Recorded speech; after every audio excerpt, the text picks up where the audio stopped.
স্বামী প্রবাসে থাকে, স্বামী চাকরি করার জন্য অন্য জেলায় চলে গেল। স্বামী প্রবাসে থেকে তার কাছে টাকা পাঠায়, পয়সা পাঠায়, তার যা লাগে সব কিছু দেয়, পোশাক লাগে পোশাক দেয়, খাবার লাগে খাবার দেয়। নবী বলেন কাফা হা মাউনাতাদ দুনিয়া, আল্লাহর হাবিব বলেন যা লাগে সব কিছু তাকে দিচ্ছে।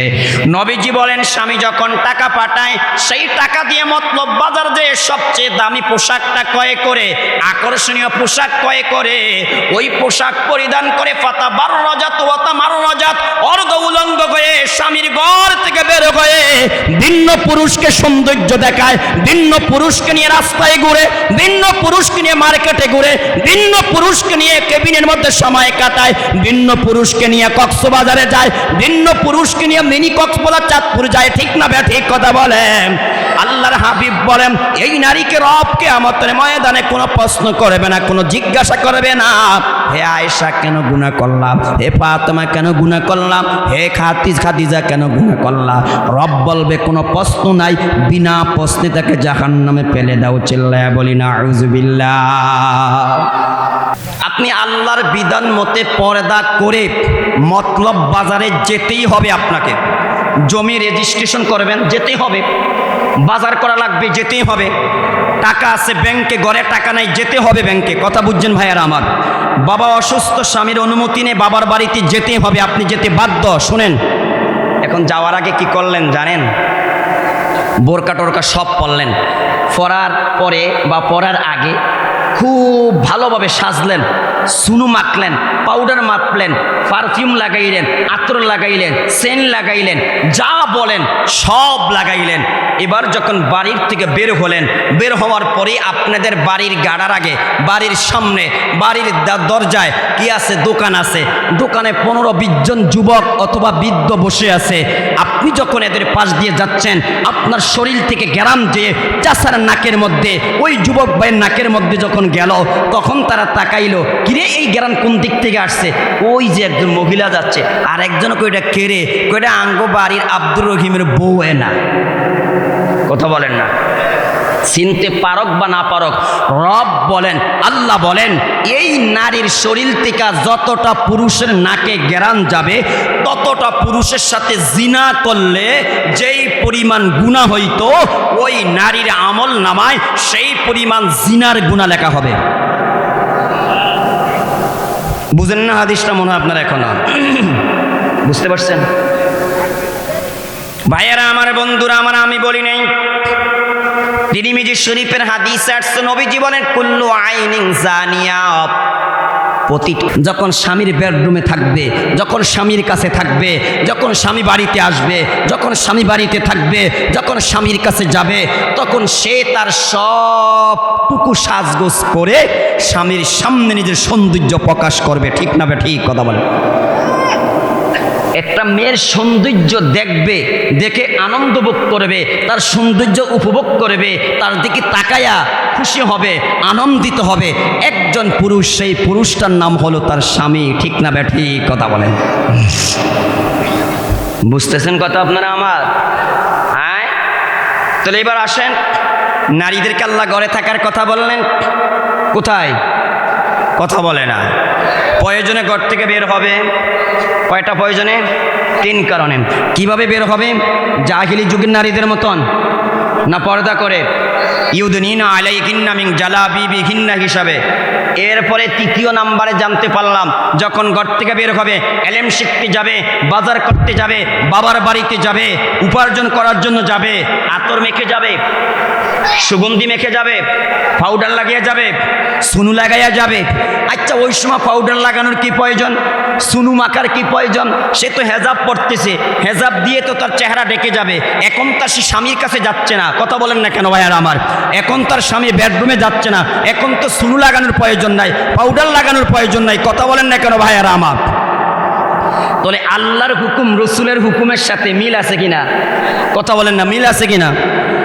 হে আমার পর্দার আড়ালের মা বোনেরা, আপনি একান্ত প্রয়োজনে বাজারে যাবেন, ওই সময় তো আপনার সোনু লাগানোর প্রয়োজন নাই, পাউডার মাখার প্রয়োজন নাই, আতর সুগন্ধি লাগানোর প্রয়োজন নাই। এখন তো আপনি বোরকা পরে আল্লাহর বিধান মতে হেজাব লাগায়া আপনার চেহারাটা ঢেকে শুধুমাত্র রাস্তা দেখার জন্য আপনার চোখ দুইটা খোলা রেখে আপনি ডাইন দিক দিয়ে হাঁটবেন। এই সময় তো আপনার পাউডার মাখার দরকার নাই, সোনু মাখার প্রয়োজন নাই। অপর্দার আড়ালের মা, অতীত জীবনে যত গুনাহ করেছেন আজকের থেকে এই গুনাহটা আর করিয়েন না। প্রয়োজনে স্কুলে যাবেন, প্রয়োজনে চাকরি স্থলে যাবেন, প্রয়োজনে বাবার বাড়িতে যাবেন, প্রয়োজনে কলেজে যাবেন, প্রয়োজনে আপনি মাদ্রাসায় যাবেন, প্রয়োজনে আপনি ব্যাংকে যাবেন, প্রয়োজনে আপনি মার্কেটে যাবেন, প্রয়োজনে মাছ কিনতে যাবেন, প্রয়োজনে কাঁচা বাজার করতে যাবেন, কিন্তু পাউডার দিয়ে না, সুনু লাগায়া না, আতর সুগন্ধি লাগায়া না। আল্লাহর হাবিব বলেন যদি এইভাবে বের হন, যতটা পুরুষের সাথে আপনার সাক্ষাৎ হবে, দেখা হবে, যতটা পুরুষের নাকের ভিতরে আপনার শরীর থেকে সুগন্ধি যাবে, রসুল বলেন ততটা পুরুষের সাথে জিনা করলে যেই গুনাহ হয় সেই পরিমাণ গুনাহ আপনার আমলনামা লেখা হবে।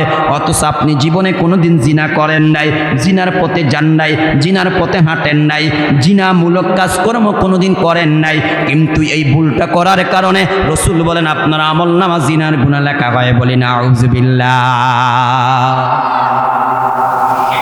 তাই মা বোনেরা আমার কথাগুলো মনোযোগ দিয়ে শুনেন আর মানার চেষ্টা করেন। মা, একদিন বাবার বাড়িতে লাল কাপড় পরিয়া স্বামীর বাড়িতে আসছেন, যেই কোনো সময় আবার আপনার শরীরের মধ্যে সাদা কাপড় লেগে যেতে পারে, ঠিক না ব্যাঠি কথা বলেন?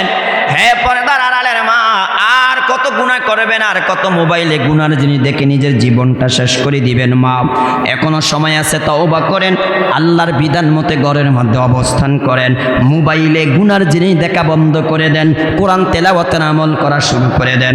আগে সকালবেলায় ঘর থেকে কোরআন তেলাওয়াতের আওয়াজ আসতো, সন্ধ্যাবেলা ঘর থেকে কোরআন তেলাওয়াতের আওয়াজ আসতো। এমন অনেক মা বোন ছিল 5 ওয়াক্ত নামাজ পড়ার পরে কোরআন তেলাওয়াত করতো, ঠিক না ব্যাঠি কথা বলেন? হ্যাঁ, পর্দার আড়ালের মা, কোরআন আপনার কবরের সাথী হবে, নামাজ আপনার কবরের সাথী হবে, রোজা আপনার কবরের সাথী হবে, দান সাদাকা আপনার কবরের সাথী হবে। আমি বলি নাই, নবীজি বলেছেন ইদা উদিয়াল মাইয়িতু ফিল কবরি জাআল কুরআনু ইনদা রাসিহি ওয়াস সালাতু আইয়ামিনিহি ওয়াস সিয়ামু আন শিমালিহি ওয়াস সাইরুল হাসানাতি ইনদা রিজলাইহি। আল্লাহর হাবিব বলেন যখন কোনো মানুষকে কবরে দাফন করা হয় তখন তার মাথার দিক দিয়ে আল্লাহর 30 পারা কোরআন দাঁড়ায়া যাবে, ডান দিক দিয়ে নামাজ দাঁড়ায়া যাবে, বাম দিক দিয়ে রোজা দাঁড়ায়া যাবে, পায়ের দিক দিয়ে অন্যান্য নেক আমল দাঁড়ায়া যাবে। হ্যাঁ, পর্দার আড়ালের মা, যদি আপনি কবরে যাওয়ার পরে দেখেন আপনার মাথার দিক দিয়ে কোরআন, ডান দিক দিয়ে নামাজ, বাম দিক দিয়ে রোজা, পায়ের দিক দিয়ে অন্যান্য নেক আমল, মা, আপনার কোনো চিন্তা থাকবে না, চিন্তা থাকবে না, কোনো চিন্তা থাকবে না। আপনি আরামে ঘুমাইবেন। বাসর ঘরে যেইভাবে স্বামীর গলার মধ্যে ধরে আপনি ঘুমাইছেন, এইভাবে আপনি কবরের মধ্যে ঘুমাইবেন। আপনাকে কেউ ডিস্টার্ব করবে না, আপনার কবরে কোনো আযাব আসবে না। আল্লাহর হাবিব বলেন মাথার দিক দিয়ে কোরআন দাঁড়ায় আপনাকে পাহারাদারি করবে, ডাইন দিক দিয়ে নামাজ দাঁড়ায় আপনাকে পাহারাদারি করবে, বাম দিক দিয়ে রোজা দাঁড়ায় আপনাকে পাহারাদারি করবে, পায়ের দিক দিয়ে অন্যান্য নেক আমলগুলা দাঁড়ায় আপনাকে পাহারাদারি করবে। বলেন তো আর কোনো চিন্তা থাকতে পারে ভাইয়ারা আমার? হে পর্দার আড়ালের মা, নামাজের পাগল হন, নামাজের পাগল হন, নামাজের পাগল হন। আল্লাহর নবী বলেন যখন মানুষ মারা যায়, মারা যাওয়ার পরে যখন তাকে দাফন করা হয়, রসুল বলেন তখন তার কবরে 2 জন ফেরেশতা আসে, ইয়াদিগে মালাকান, 2 জন ফেরেশতা আসে, মুনকার আর নাকির, অপরিচিত 2 জন ফেরেশতা আসে। আল্লাহর হাবিব বলেন ফেরেশতা এসে যখন তাকে বসায়, আল্লাহর হাবিব বলেন বসায় যখন, তখন তার কবরের অবস্থাটা কেমন হবে জানো? কবরের দৃশ্যটা কেমন হবে জানো? রসুল বলেন কবরের পরিবেশটা কেমন হবে জানো? নবী বলেন ইদা উদখিলাল মাইয়িতুল কবরা মুসিলাত লাহুশ শামসু ইনদা গুরুবিহা। বলেন তো পশ্চিম কোনটা ভাইয়ারা আমার? একটু বলেন না পশ্চিম কোনটা ভাইয়ারা আমার? আল্লাহর হাবিব বলেন যদি এই সময়ে এখন এই এলাকার কেউ যদি মারা যায়, তাকে যদি মাটি দেওয়া হয়, তার কবরে 2 জন ফেরেশতা আসবে, রসুল বলেন তাকে উঠাবে, উঠাইয়া তাকে বসাবে।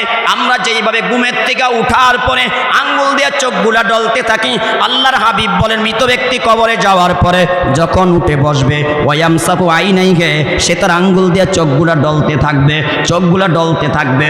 রসুল বলেন চোখগুলা ডলা করার পরে যখন সে পশ্চিম দিকে তাকাবে, আল্লাহর হাবিব বলেন তখন দেখবে সূর্য ডুবে যাওয়ার আগের অবস্থা। সূর্যটা ডুবার আগে আমরা আসরের নামাজ পড়ি। ওই ব্যক্তি তখন বলবে ওয়া ইয়াকুলু দাউনি উসাল্লি, ও আল্লাহর ফেরেশতারা তোমরা কে? ও আল্লাহর বান্দারা তোমরা কে? আমাকে ছেড়ে দাও, আমাকে ছেড়ে দাও, আমাকে ছেড়ে দাও। ওই যে সূর্য ডুবে যাচ্ছে, আমি আগে নামাজ পড়ি নেই, আমি আগে নামাজ পড়ি নেই, আমি আগে নামাজ পড়ি নেই। চিল্লায়া বলি আল্লাহু আকবার। ভাইয়ারা আমার, এখনো ফেরেশতা প্রশ্ন করে না, এখনো প্রশ্ন করে না, এখনো প্রশ্ন করে না। তিনটা প্রশ্ন করবে, একটাও প্রশ্ন করে না। এখনো প্রশ্ন করে না তোমার রবকে, এখনো প্রশ্ন করে না তোমার দিনকে, এখনো প্রশ্ন করে না তোমার নবীকে, কিন্তু তার আগেই বলে আমাকে ছেড়ে দাও, আমি আগে নামাজ পড়ে নেই। সুবহানাল্লাহ, সুবহানাল্লাহ। ভালোভাবে হাদিসটা মনে রাখেন মুরব্বী বাবারা। আমি আর আপনি যখনই কবরে যাব, আমার আপনার কবরের অবস্থাটা এমনই হবে, আমার আপনার কবরের দৃশ্যটা এমনই হবে। পশ্চিম আকাশে সূর্য ডুবার আগের অবস্থাটা যেমন হয়, আল্লাহর হাবিব বলেন প্রতিটা মৃত মানুষের কবরের অবস্থা এমন হবে, আমার কবরের অবস্থা এমন হবে, আপনার কবরের অবস্থা এমন হবে, মা বোনদের কবরের অবস্থাটা এমন হবে। রাসূল বলেন মুসিলাত লাহুশ শামসু ইনদা গুরুবিহা, সূর্য ডুবার আগের অবস্থাটা যেমন থাকে, আল্লাহর হাবিব বলেন যদি লোকটা দুনিয়াতে থাকতে নামাজের পাগল থেকে থাকে, দুনিয়াতে থাকতে নামাজ পড়ে থাকে, ফজর পড়ার পরে জোহরের অপেক্ষায়, জোহর পড়ার পরে আসরের অপেক্ষায়, আসর পড়ার পরে মাগরিবের অপেক্ষায়, মাগরিব পড়ার পরে এশার অপেক্ষায়, এশা পড়ার পর আবার ফজরের অপেক্ষায়, আবার মাঝে মধ্যে তাহাজ্জুদ পড়ে, ঠিক না বে ঠিক কথা বলেন, আবার এশরাক পড়ে, শাস্ত্রের নামাজ পড়ে, আউয়াবিনের নামাজ পড়ে, শুধু নামাজ আর নামাজ, নামাজ আর নামাজ, নামাজ আর নামাজ। আল্লাহর হাবিব বলেন এই লোকটা কবরে যাবে, যাওয়ার পরে বলবো ইয়াকুলু দাউনি, আমাকে ছেড়ে দাও, আমাকে ছেড়ে দাও, উসল্লি, আমি আগে নামাজ পড়ে নেই। চিল্লায়া বলি সুবহানাল্লাহ। আপনাদের কাছে আমি জানতে চাই, যেই লোকটা কবরে যে বলবে আমি নামাজ পড়বো, আমাকে ছেড়ে দাও, তাকে প্রশ্ন তিনটা নয় 3 লক্ষ প্রশ্ন করলেও কোনো সমস্যা আছে নাকি ভাইয়ারা আমার?